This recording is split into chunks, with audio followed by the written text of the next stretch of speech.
We read this morning from Deuteronomy chapter 34, verses 1 through 12.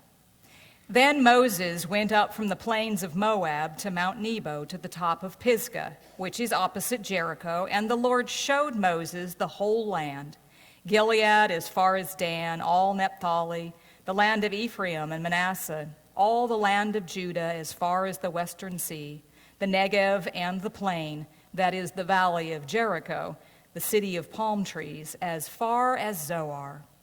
The Lord said to Moses, "This is the land of which I swore to Abraham, to Isaac, and to Jacob, saying, I will give it to your descendants. I have let you see it, Moses, with your eyes, but you shall not cross over there." Then Moses, the servant of the Lord, died there in the land of Moab at the Lord's command. He was buried in a valley in the land of Moab, opposite Beth Peor, but no one knows his burial place to this day. Moses was 120 years old when he died. His sight was unimpaired, and his vigor had not abated. The Israelites wept for Moses in the plains of Moab 30 days. Then the period of mourning for Moses was ended. Joshua, son of Nun, was full of the spirit of wisdom because Moses had laid his hands on him, and the Israelites obeyed him, doing as the Lord had commanded Moses. Never since has there arisen a prophet in Israel like Moses, whom the Lord knew face to face. Moses was unequaled for all the signs and wonders that the Lord sent him to perform in the land of Egypt against Pharaoh and all Pharaoh's servants, and for all the mighty deeds and all the terrifying displays of power that Moses performed in the sight of all Israel. This is the word of the Lord. Thanks be to God.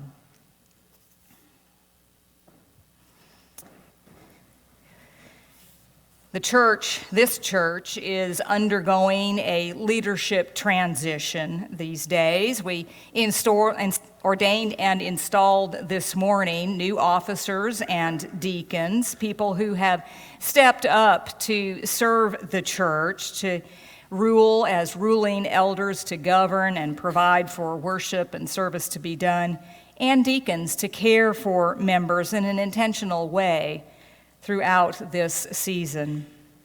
In the coming months, we will welcome new staff members to fill positions that have been vacated by long-term retired members of this congregation.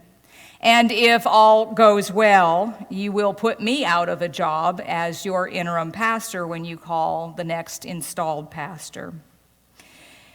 There is not a lot of shock and grief associated with our installation and ordination of new elders this morning.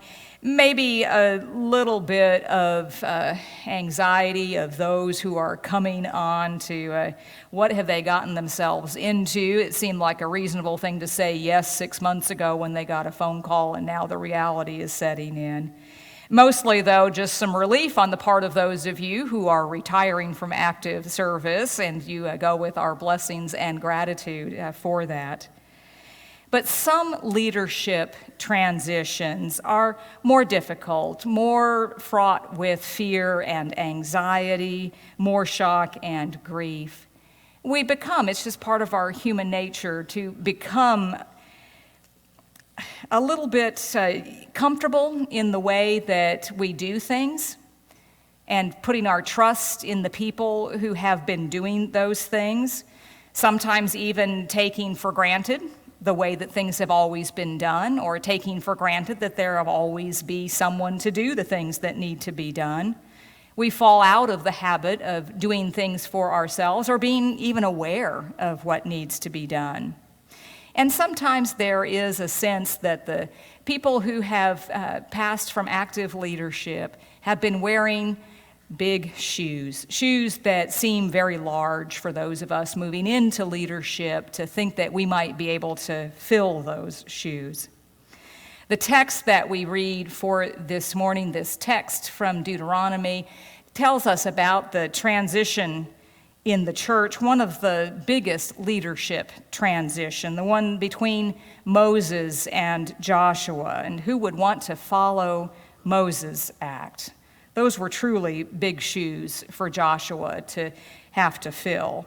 Moses, who had led the people for 40 years through a critical juncture of redemptive history, Moses, whose life spanned 4 books of the Bible, who figured prominently in every story of the Exodus, the wandering in the wilderness, the giving of the law, and now as the people are poised, the entry into the promised land. And of course, everyone would have expected that Moses would be the one to lead the people into the land.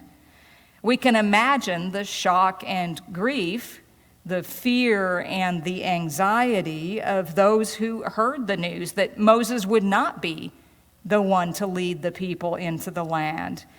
The questions of who would be there to do so, who was going to be there for us, who will listen to our complaints, who will intervene so that God will not destroy us when we get into mischief as the Israelites had done. Joshua had big shoes to fill when God called Joshua to lead his people. It wasn't Moses who would lead them into the conquest, though. It would be Joshua who would do so.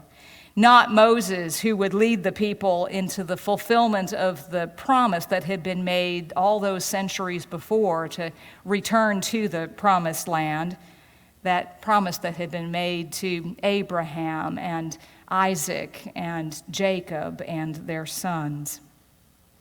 We read about what a great prophet Moses was, how big his shoes really were. Verse 10 says, "Never since has there arisen a prophet in Israel like Moses, unequaled for all the signs and wonders that Lord had sent him to perform in Egypt against Pharaoh, unequaled in all the mighty deeds and terrifying displays of power that Moses had displayed in the wilderness for Israel." It is hard to live up to that kind of past glory. Hard enough to be a leader in a time when people are scared and fearful of the future, an unknown future, without having those people always pointing back behind you, looking back to someone like Moses, Moses who had talked with God, Moses who had performed miracles. Remember when Moses did something. If Moses were here, he would do something. And yet we read in our text that Moses is shown the promised land but denied entry.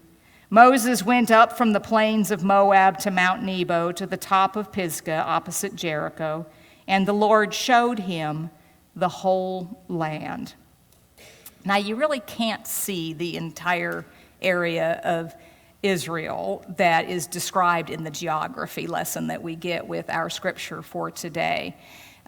Moses goes to the top of Mount Nebo, and he looks out, and he is shown a vision, a virtual reality description of the area that is involved with God's promise of what constitutes the promised land. And it's a geographical description that starts at one direction to the north and extends all the way to the south, from the east all the way to the west, and all of the geographical zones that are incorporated in the land. It would be like if someone was to take us to the top of Mount Dora. We would not be able to see all of Central Florida, but someone could step out and say, I'm showing you all of the land of Central Florida, from Sanford all the way past Disney to Kissimmee, from the eastern sea of the Atlantic near Cocoa Beach all the way to the western setting of the sun in Lakeland, and all the land between. That's essentially what the description is here of what Moses was shown. It was not so much to give either a geography lesson or to accurately describe all of the land for the conquest, but to establish that this is not what Moses is going to be entering. Moses went up there to Mount Nebo, and the Lord said to Moses, "This is the land which I swore to Abraham, to Isaac, and to Jacob, saying, I will give it to your descendants. I have let you, Moses, see it with your eyes, but you shall not cross over there."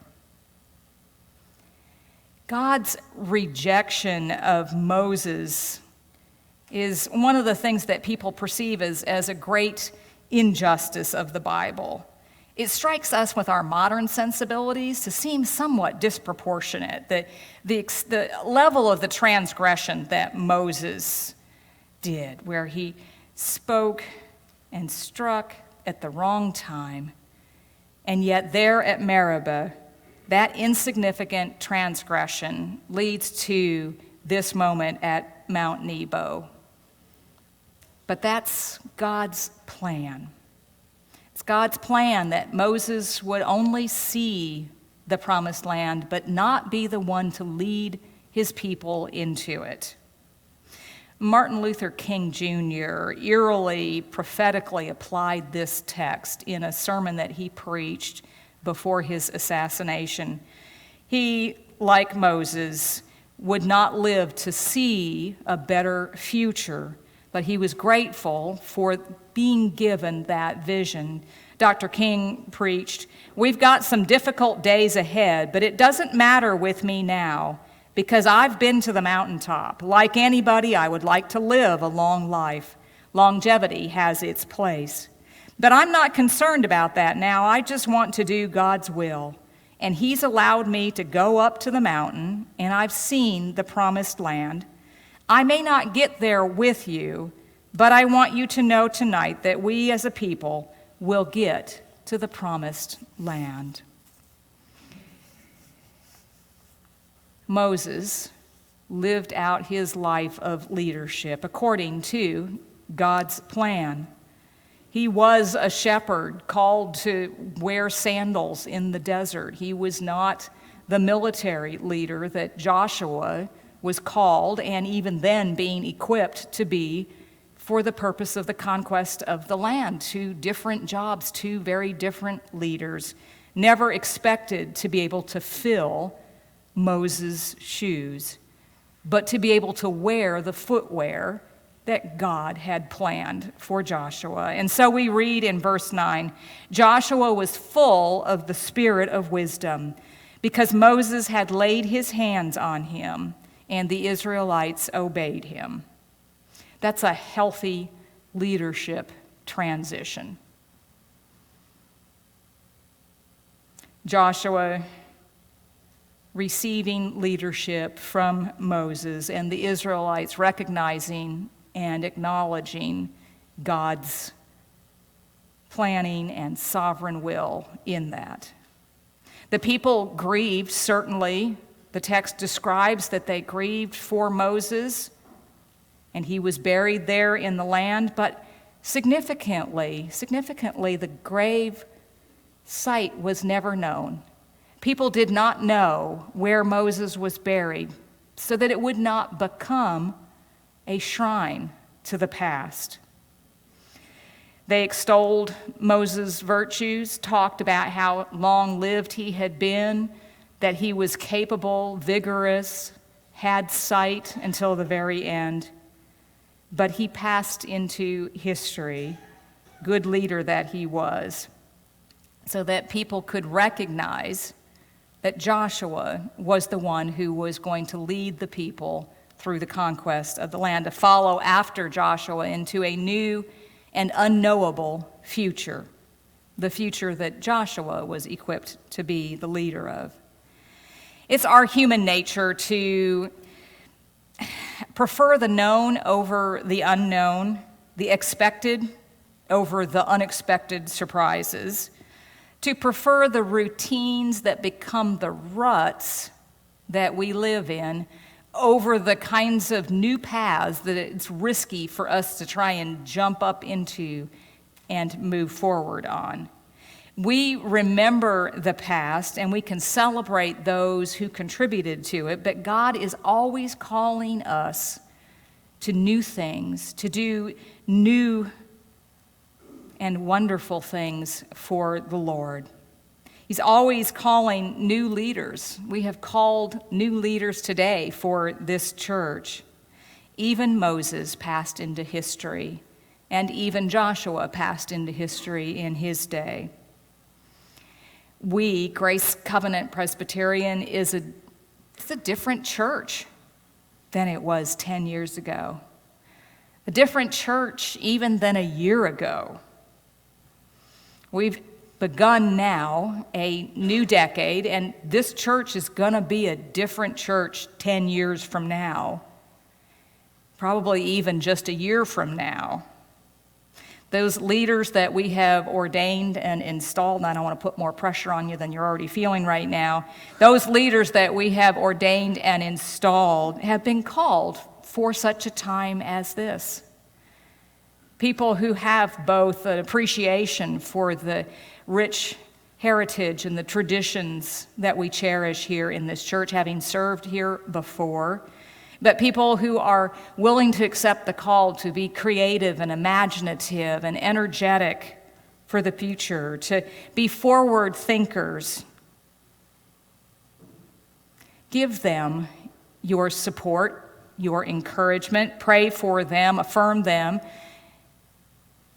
Celebrate those who have done some heavy lifting this past year and are taking a rest before we go call them to return after next year. This church is not going to look like it used to. And we're not going to get the things done that God wants us to do if we don't work together with that new leadership. But you also, as members of the congregation, have a voice in what that future will look like. Be heard.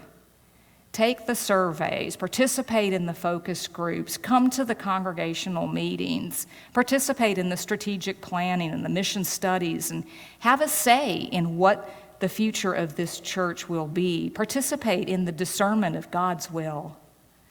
And together we will move into the future that God is calling, and even now equipping and preparing a pastor to be the leader of for the future.